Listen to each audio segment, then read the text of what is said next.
Hey guys, welcome to Reddit Brew. Today, I will be reading from the r/EntitledPeople subreddit. And this is an update / backstory to the story I posted yesterday. So, if you haven't heard that one yet, go and listen to it first. But without further ado, let's jump into it. Why my wife hates her family. Hi y'all, I didn't elaborate about my wife's extended family in my prior post, but to be frank, they are mostly just plain nasty. My wife has a younger half-sister from her mother's second marriage, but from what I'm told, the half-sister's father was very emotionally and physically abusive to my wife, and didn't stick around more than 10 years before flying the coop, for reasons I don't know. And because my wife has a different father, she also had different grandparents. My wife's father is a very nice man, and we get along quite well. He divorced my wife's mother early on in their marriage because she's completely toxic. Because of having different parents, there's a 7-year age gap between my wife and her half-sister. Said half-sister ended up being pretty much the baby of the family, and they paid little attention to my wife once sister-in-law was born. So, my wife left to live with her father full-time at some point in her teens, and her mother made a huge stink about it because without her, she no longer got child support money. That woman has also been nothing but crass and snide to me since I met her. I think mainly because I'm not rich, since she bluntly said that my wife could do better. I make a decent yearly salary, so I cover my expenses just fine, have my own house, and now a wonderful family.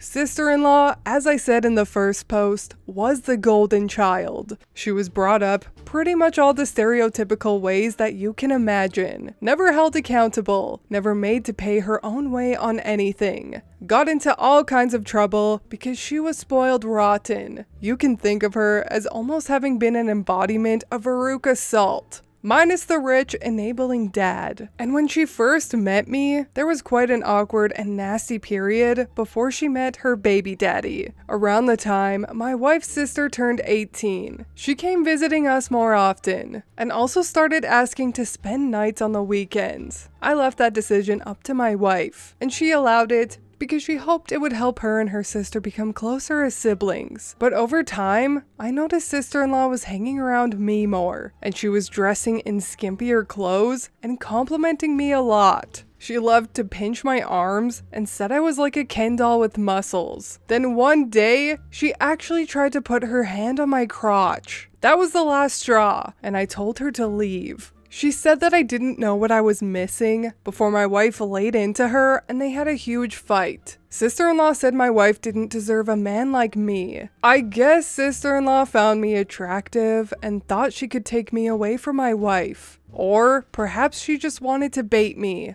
I don't know, but I do know that I'd never let something like that happen. I love my wife dearly. She's a positively radiant woman who knows how to make me smile every day. I could never be unfaithful to her. But sister-in-law didn't give up. She got her cousin in on things and continued to harass us. Sister-in-law heavily flirted with me on multiple occasions whenever we visited Mill over the next couple of years. She started getting her cousin involved, and together they actually ganged up on me at a family Halloween party once. They were both dressed in skimpy animal ear cosplay outfits and actually proposed we go upstairs and have a threesome together. I not only declined, but said they both needed to find some nice single guys their own age. Then immediately told my wife what happened. She laid into them in front of everyone at the event, but mother-in-law sided with her golden child and got several other relatives to have her back by claiming I was lying. So, we just left to avoid more drama. Around the time sister-in-law's 21st birthday came and went, Mill called us furious that we'd missed the birthday and didn't even send a gift. Apparently sister-in-law was crying over it. I said I was not comfortable around Sil because she attempted to seduce me multiple times, and my wife said it wasn't my choice but hers whether or not to send a gift, and that she didn't want to because of what sister-in-law did, and that Mill never even so much as scolded her for it. Mill called it young hormones and said family shouldn't be so cruel to each other. There was another big fight between Mill and my wife, and we went low contact with the bulk of her family for a while. Then, 2 years ago, my wife's grandmother died. She left most of what she had to her son, my father-in-law. But among the things my wife got was all her jewelry. It was all vintage, antique jewelry that had been passed down to only women in the family for years. We had the collection appraised and was valued as a whole at several $100,000 because the jewelry was not only vintage, but some of it was around 200 years old. We decided it was best to keep the jewelry locked away in the grandmother's jewelry box, which in itself is also a valuable handmade antique. We figured that was it, but all was not well with Mill and Sil.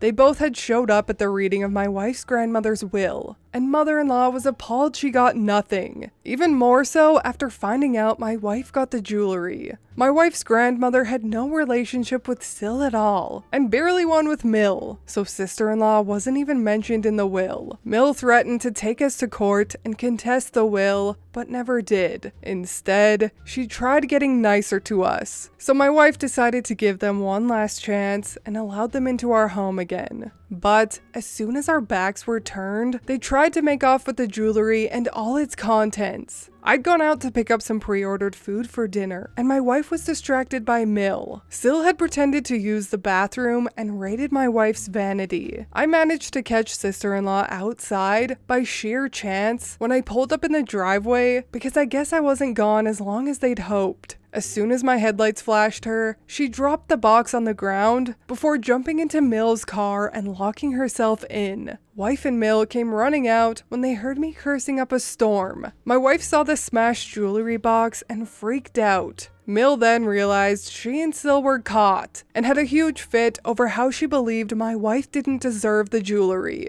I got between them and Mill hit me a few times and even drew some blood with her sharp nails. But she drove off before we could get another word in once my wife said she was calling the police. We left the evidence untouched on the ground and called the police. Mill and Sil were arrested, but basically got a slap on the wrist with only community service and a fine. The jewelry box was badly damaged. It had a long crack that started up one corner and went all the way to the top, and one of the brass hinges broke. I took it to someone who restores old stuff, and it cost hundreds of dollars to restore it. I went to see Mill and said she and Sil were paying for the repairs, or we'd be taking them both to court over it. Mill told me that wasn't happening until I brought up the fact we still have documented police evidence that sister-in-law tried to steal the box, and I could also sue Mill for the assault she did to me. She wrote me out a check to cover the damages right away and told me to leave. I said that the check better not bounce or have a stop payment put on it, or I'd have zero problem taking her and Sil to court. The check thankfully cleared without issue. We got the jewelry box back looking even better than it did before, but we decided the jewelry wasn't safe in our home anymore and had it put in a secure safety deposit box, where it has remained to this day. This incident was also what made us decide our home needed cameras, and we've since installed some. Then, for my first post, you all know what Sil did by copying the baby name my wife and I chose, which was also the name of my grandfather. So you can read how that went. What I didn't say in that post was how much my wife's other relatives that sided with Sil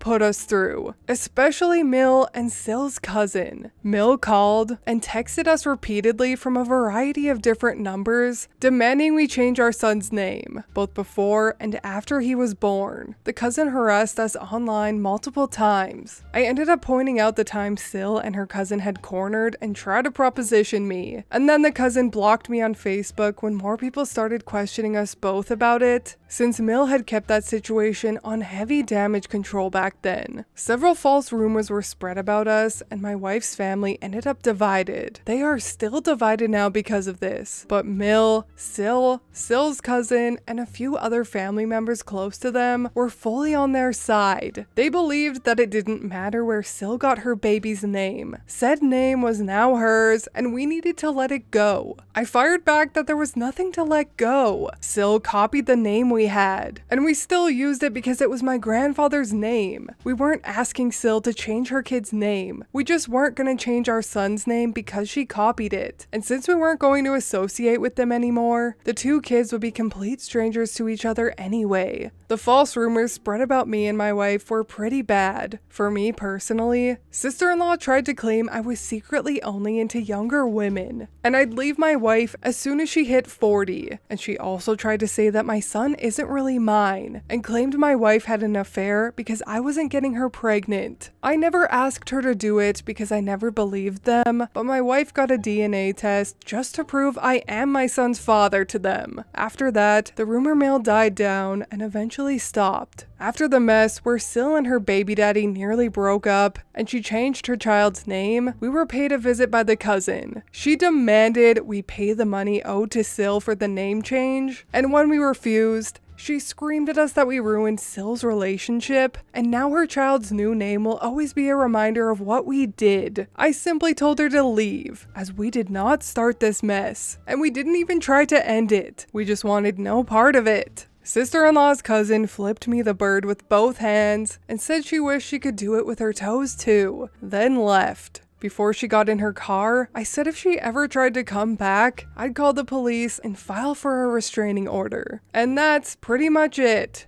as we were and still are completely no contact with Mill, Sill, and the cousin too.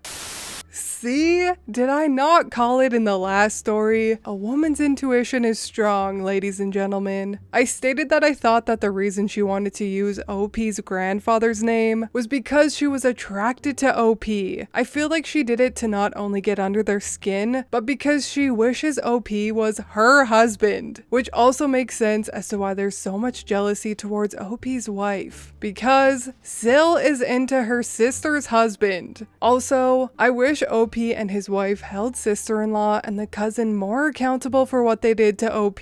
Sister-in-law sexually assaulted him, and that is not okay. If the script was flipped, and Sill was a brother-in-law and OP was a female, all hell would have broke loose. Women need to be held to the same standard that men are when it comes to sexual harassment. So I was slightly disappointed that Sill and the cousin just got away with that. But I digress, and again, I'm glad they went no contact with that toxic family. And I hope you enjoyed this Entitled People backstory. If you did, please leave a like and subscribe. I truly appreciate when you do, and I will see you in the next Reddit story. Bye!